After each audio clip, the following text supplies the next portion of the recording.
Hello दोस्तों, स्वागत है आपका यूट्यूब चैनल स्टडी व्यू में।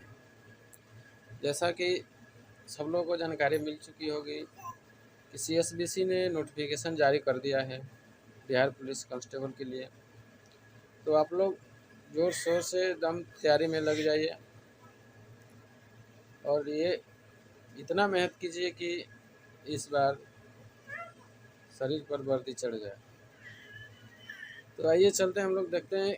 इस वीडियो में चर्चा करेंगे हम लोग बिहार पुलिस का सिलेबस है हिंदी।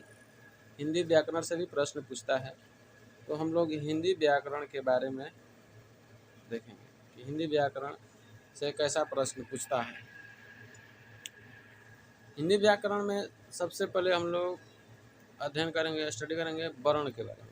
ये जो वर्ण होता है यह हिंदी व्याकरण का सबसे छोटी इकाई होता है, इसी के बारे में हम लोग पढ़ेंगे। वर्ण क्या होता है, वर्ण किसे कहते हैं? तो वर्ण का एक परिभाषा है, उच्चारण की वह मूल ध्वनि जिसका खंड या टुकड़ा न हो उसे वर्ण कहते हैं।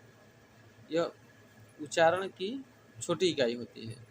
जो कुछ भी हम बोलते हैं तो उसकी जो छोटी से छोटी जो इकाई होती है वही वर्ण होता है। जैसे कि क है, एक क में हलंत है, ख है, च, ट, अ, आ इत्यादि और भी वर्ण हैं। ये जो वर्ण है यह उच्चारण की मूल ध्वनि होती है। वर्ण के दो भेद हैं, पहला है स्वर वर्ण और दूसरा है व्यंजन वर्ण। ये दो तरह के भेद होते हैं वर्ण के। जैसे कि पहला है स्वर वर्ण। तो स्वर वर्ण क्या होता है? तो ये जो वर्ण है स्वर वर्ण, इसका जब हम उच्चारण करते हैं इसमें किसी भी दूसरे वर्ण की सहायता नहीं ली जाती है, यह स्वतंत्र होता है। जिस वर्ण का उच्चारण बिना किसी दूसरे वर्ण की सहायता से हो उसे स्वर वर्ण कहते हैं। जैसे अ, आ, ई, उ, री, ई और भी हैं, तो ये सब स्वर वर्ण होते हैं। अब स्वर वर्ण में भी अलग अलग हैं।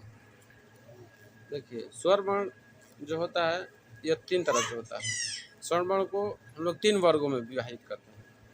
इसमें पहला है ह्रस्व या मूल स्वर वर्ण, दूसरा है दीर्घ स्वर वर्ण, तीसरा है प्लुत स्वर वर्ण।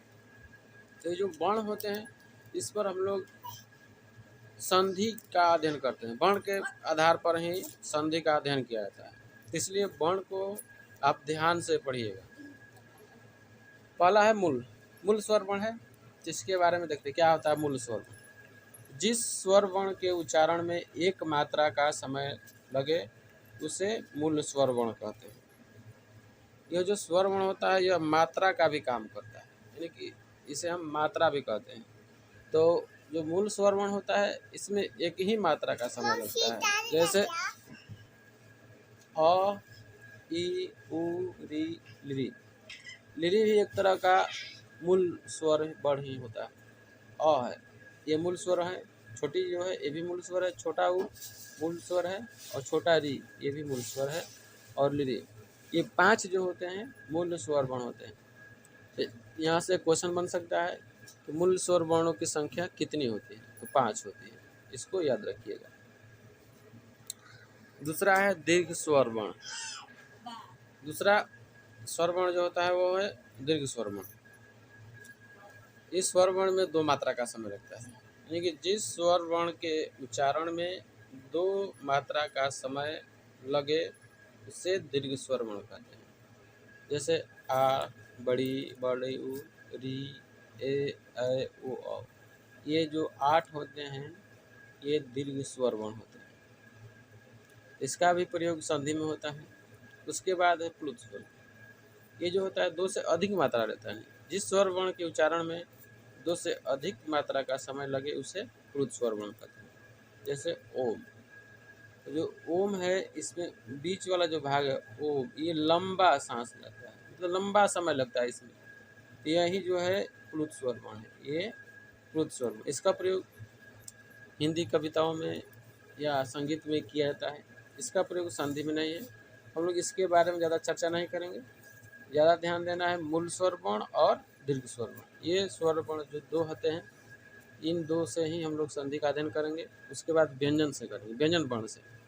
तो अब हम व्यंजन वर्ण के बारे में जानते हैं कि व्यंजन वर्ण होता क्या है। देखिए व्यंजन वर्ण, ये वर्ण का दूसरा भेद है व्यंजन वर्ण। जिस वर्ण का उच्चारण स्वर वर्ण की सहायता से हो उसे व्यंजन वर्ण कहते हैं। यानी कि जब भी हम व्यंजन वर्ण बोलते हैं, उच्चारण करते हैं, उसमें स्वर की मात्रा निहित होती है। जैसे क, ख, च, प, ट, कोई भी हो, मतलब व्यंजन वर्ण ऐसा होना चाहिए जिसमें स्वर की मात्रा हो, वही व्यंजन वर्ण होता है। व्यंजन वर्ण के भी 3 भेद होते हैं। पहला स्पर्श व्यंजन वर्ण, दूसरा अंतःस्थ व्यंजन वर्ण, तीसरा ऊष्म व्यंजन वर्ण। तो हम बारी बारी से तीनों के बारे में जानेंगे। स्पर्श व्यंजन वर्ण क्या होता है, अंतःस्थ क्या होता है और ऊष्म क्या होता है।